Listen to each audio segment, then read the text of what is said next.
Okay, this is a refutation of Sam Shamoun and the God, moon God theory. And I take this video from Brother Ayman, and I'm just, just for the purpose of playing, what Sam says. And Sam Shamoun, I'm sure many people see it. You can go to my account and see I've separated now the replies to him. And there's, in different series.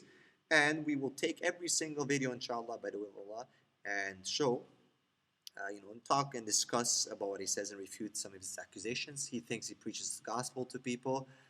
What he preaches a lot of misconceptions and misunderstandings about Islam. And, we will analyze. But let's first talk about this moon god theory. It's so popular, it's so popular. And we're still waiting. Oh, yeah, by the way, we're still waiting to hear his reply, about me quoting John 3:16 in Arabic with the word of Allah. And he wants to prove that Allah is Satan from that. So we're still waiting. We're patient. We're still waiting, though. So let's hear what he has to say. I do believe that the term Allah was a term that could be used for any deity. It could be used for the high pagan god. Okay. I believe Allah functions the same way. Now the question is, who was Allah to the pagan Arabs, the Quraysh tribe of Muhammad? Because even Muslim sources say Muhammad was born to pagan parents. His tribe was steeped in paganism. They had 360 idols. In fact, his father's name was Abdullah, slave of Allah. Well, I recommend people reading Yusuf Ali's appendices, which gives you a little background on the practices of the pagans in Mecca. One of the practices that he mentions is that they believed there were 7 planets, the sun and moon, and 5 planets, which they considered sun and moon as part of the planets. Now, even Muslims will tell you that the pagans believed that Allah had 3 daughters, Banat Allah, the 3 daughters of Allah, which are mentioned in chapter 53, verses 19 to 20 of the Quran. In fact, my brother... By the way, I do not endorse all the writing that appears in the video from Brother Ayman. I'm not saying that, anything, but I just do not endorse everything. I'm not exactly sure what he's saying through this writing, so I'm just using the video for what Sam is saying, just so, use that disclaimer. Basically, what I want to get to is...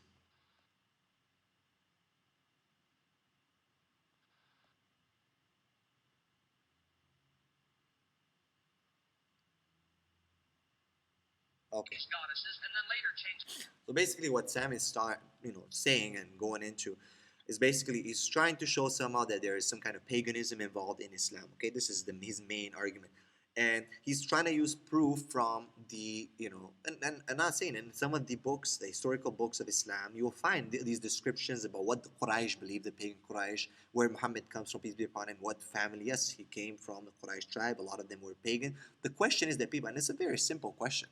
The question that people have to ask themselves, fine, Sam, okay, so there's Quraysh, they believed in Allah, Allat, Al-Uzza, and many other, deities, 360 as you said. The problem is, though, we have to look at what Islam believes, what Prophet Muhammad came with. He came to abolish, right? We have to think about what happened in the Fath Mecca when he destroyed all the idols. He did not save Allat, Al-Uzza. Those were the ones who were bashed against the floor and destroyed, right?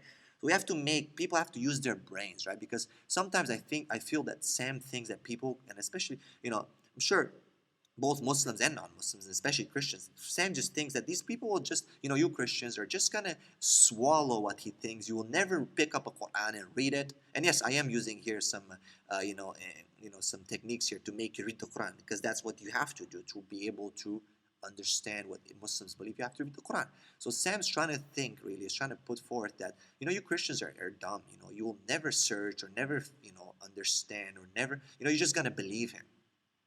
But any person with any brains will take, Sam's statements and say, what does Islam say about God? Who is Allah for Islam? Not the name, that what the Quraysh thought about it, who he was, if you read the Quran, without a doubt, you will see the refutation of the pagan Quraysh, the refutation of anyone who says that there is any other God, any form, being, shape, or whatever, other than the one who created everything.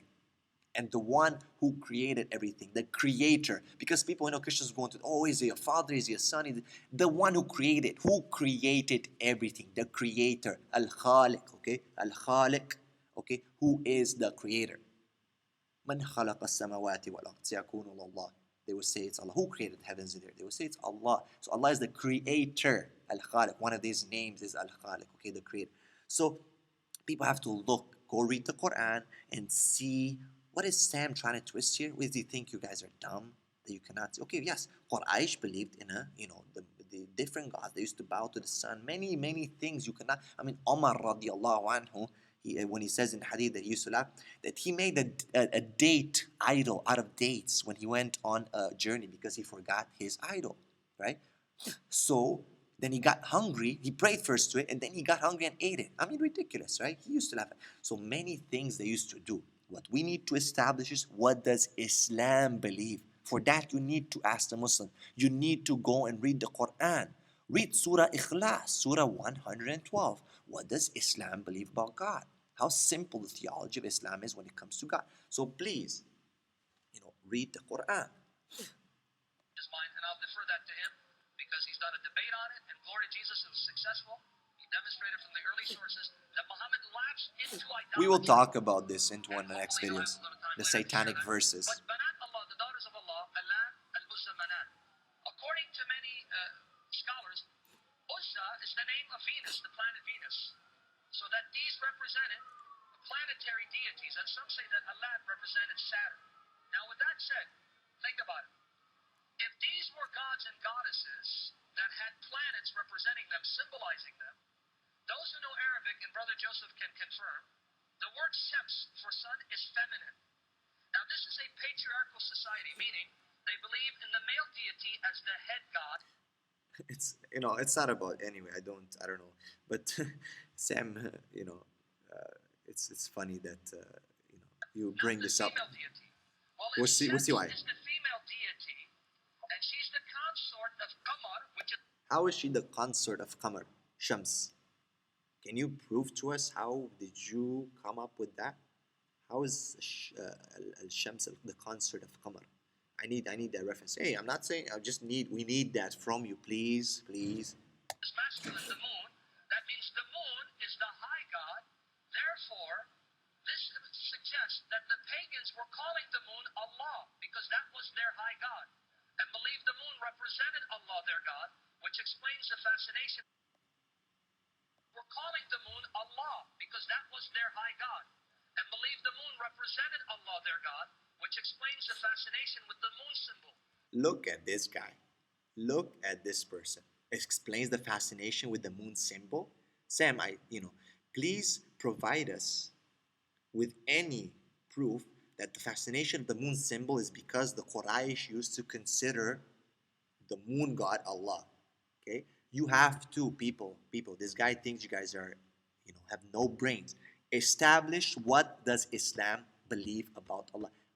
No one cares about what the Quraysh believed about Allah and the moon god. What does Islam believe about who Allah is? Who is Allah? And you'll find without a doubt, please read the Quran, that Allah is the creator of the heavens and the earth. God of Jesus, Moses, Abraham, Noah, all the prophets that ever came on this earth. He is their God. Okay, that's what you have to establish. Look at Sam.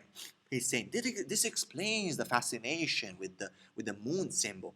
Sam, can you provide to us any proof whatsoever that Prophet Muhammad had any moon symbols, or his followers had any, the Tabi'in, the Sahaba, had any moon symbols on their mosques?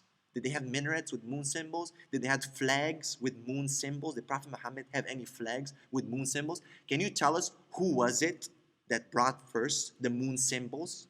And there's so many articles. Please, people, I'm not gonna come. I have an article here that I could bring about the Turks, about the Ottomans, and who established the moon symbol. Where did they find it in Constantinople? Why did they use it? Who was it first used by? And so on and so forth.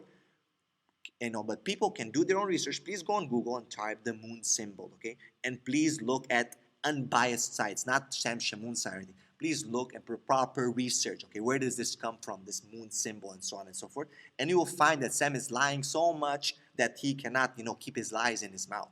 Okay, he's lying so much, more than he walks. Okay? So please go and check, because he thinks you have explains the moon fascination. Let's see though, because Sam has such amazing rationale and reasoning, people fall for him. He's got his own show. So by process of elimination, Allah must have referred to the moon god, because because he would have been the male deity in this pantheon of. This guy is smart. By process of elimination, he's proving to us by a process of elimination. Wow, that's such amazing scholarship.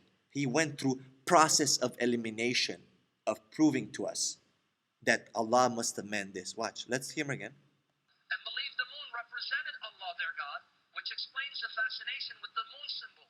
So by process of elimination, Allah must have referred to the moon god because he would have been the male deity in this pantheon of planetary gods. By process of elimination. Can you imagine this guy? By process of elimination. Now, I leave you with that. He thinks you have no brain? Please do some research on what Islam believes about Allah, who is Allah, and you'll find without a doubt that Allah is the creator of the heavens and the earth. Salam.